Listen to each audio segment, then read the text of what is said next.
जब आपकी कमजोरी आपकी सबसे बड़ी ताकत बन जाती है, तब आपको सफल होने से कोई नहीं रोक सकता।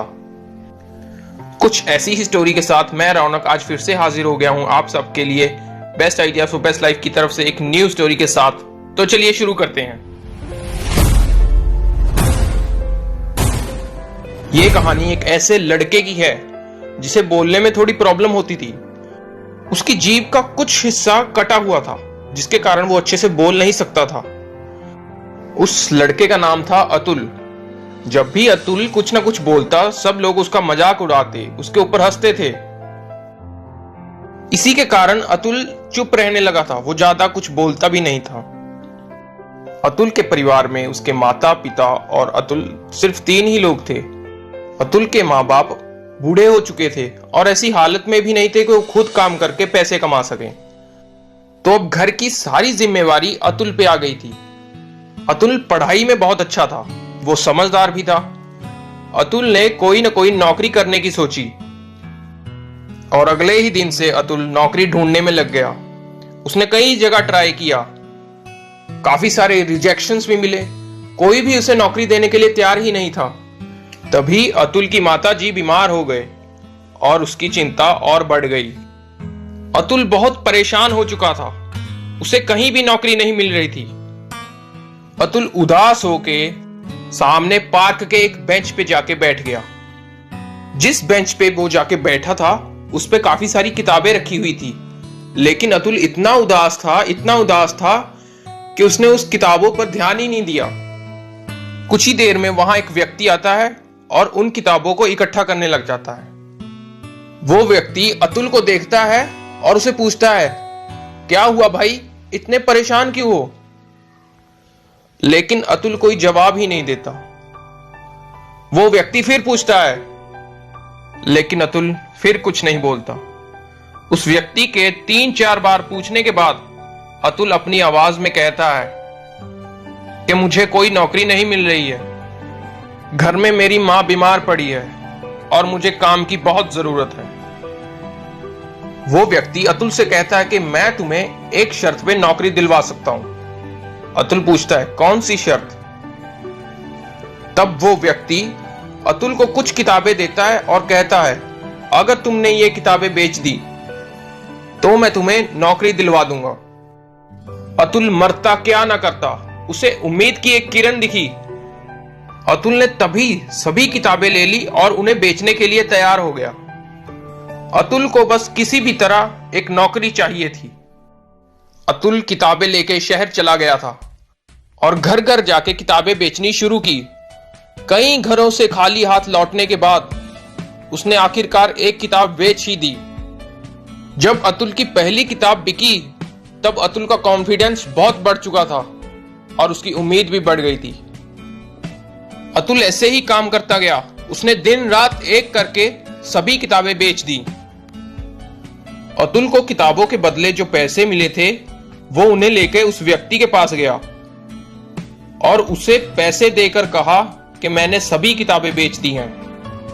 यह सुनकर वो व्यक्ति काफी हैरान हुआ और सोचने लगा कि जो लड़का ढंग से बोल नहीं सकता, उसने किताबें कैसे बेच दी। लेकिन वो व्यक्ति बहुत खुश भी हुआ। लेकिन शर्त के मुताबिक अतुल ने सारी किताबें बेच दी थी, तो उस व्यक्ति को अब अपना वादा पूरा करना था। उस व्यक्ति ने अपनी कंपनी में अतुल को सेल्समैन की पोस्ट पे रखा। अतुल को अब कंपनी की तरफ से और किताबें दी गई और उन्हें भी बेचना था। अब अतुल पूरा मन लगा के अपनी पूरी मेहनत के साथ उन किताबों को बेचने में लग गया। अतुल की वजह से कंपनी की सेल्स में काफी बढ़ोतरी हुई और ऐसा ही चलता रहा। अतुल जब भी काम पे जाता तो वो पूरे दिन में काफी सारी किताबें बेच देता था। ये देखकर कंपनी के हेड काफी खुश हुए। अतुल अब इस कंपनी का टॉप सेल्समैन बन चुका था।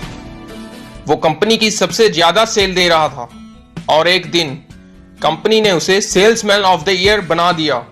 लेकिन ये सब देख के कुछ लोग हैरान भी थे कि ये लड़का ढंग से बोल तक नहीं सकता और ये इतनी सेल्स कैसे जनरेट कर सकता है। अब अतुल की जिंदगी पहले से बहुत अच्छी हो चुकी थी। उसके पास अपना खुद का घर था, एक कार थी और भी बहुत कुछ था। अपनी कड़ी मेहनत के कारण अतुल इतना आगे पहुंच चुका था कि जब वो सेल्समैन ऑफ द ईयर बना तब न्यूज वाले और मीडिया वाले अतुल का इंटरव्यू लेना चाहते थे। अतुल के लिए यह बहुत बड़ी बात थी, लेकिन वो थोड़ा घबरा भी रहा था कि मैं मीडिया के सामने बोलूंगा क्या। अगले ही दिन अतुल का इंटरव्यू लेने के लिए मीडिया वाले पहुंच चुके थे और इंटरव्यू स्टार्ट हो चुका था। इंटरव्यू के दौरान अतुल से काफी सारे सवाल पूछे गए। अतुल ने बहुत ही समझदारी के साथ सभी सवालों के जवाब भी दिए। इंटरव्यू के दौरान अतुल से एक सवाल ऐसा भी पूछा गया जिसे सभी जानने के लिए बहुत उत्सुक थे, और वो सवाल था ये: